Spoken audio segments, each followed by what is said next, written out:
BPL এর এবারের আসর থেকে দুর্বার রাজশাহী, ঢাকা ক্যাপিটালসের মতো দলগুলো ছিটকে গেলেও আসরের সর্বোচ্চ রান সংগ্রাহক আর উইকেট শিকারীদের তালিকায় শীর্ষে আছেন সে দলের ক্রিকেটাররাই। তাসকিন আহমেদ দুর্বার রাজশাহীর হয়ে 12 ম্যাচে নিয়েছেন 25 উইকেট, আছেন সবার উপরে। আর রান সংগ্রাহকের তালিকায় সবার উপরে তানজিদ হাসান তামিম। ফরচুন বরিশাল ও চিটাগং কিংসের ম্যাচ দিয়ে শেষ হলো বিপিএল এর লিগ পর্ব। এই দ্বৈরথের ফলাফলের মাধ্যমে এটাও নির্ধারিত হলো যে এবারের আসরের প্লে অফ পর্বের প্রথম কোয়ালিফায়ার ও এলিমিনেটর ম্যাচে কে কার মুখোমুখি হবে। এরই মধ্যে আসর থেকে ছিটকে গেছে দুর্বার রাজশাহী, ঢাকা ক্যাপিটালস ও সিলেট স্ট্রাইকার্স। তবে সবাইকে অবাক করে দেশের ক্রিকেটারদের মাঝে আসরের সর্বোচ্চ রান স্কোরার আর উইকেট শিকারী এই ঢাকা আর রাজশাহীর।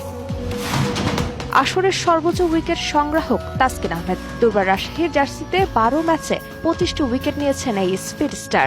11 ম্যাচে 20টি উইকেট নিয়ে দ্বিতীয় অবস্থানে বরিশালের পাকিস্তানি বোলার ফাহিম আশরাফ। রংপুরের জার্সিতে খেলা আরেক পাকিস্তানি আকিব জাভেদ 19 উইকেট নিয়ে আছেন তালিকার 3-এ।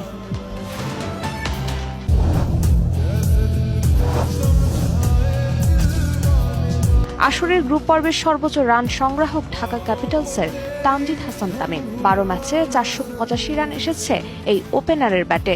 444 রান নিয়ে এই তালিকার 2-এ খুলনার মোহাম্মদ নাইম। দুর্বার রাজশাহীর ব্যাটার এনামুল হক বিজয় 392 রান নিয়ে আছেন সর্বোচ্চ রান সংগ্রাহক তালিকার 3 নম্বরে।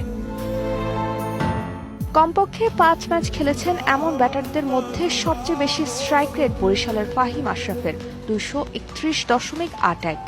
191.50 স্ট্রাইক রেটে 2-এ রয়েছেন চিটাগংয়ের হায়দার আলী।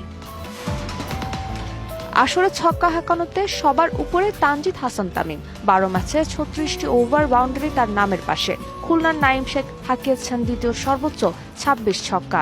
24 ওভার বাউন্ডারি নিয়ে এই তালিকার 3-এ রংপুরের খুশদিল শাহ।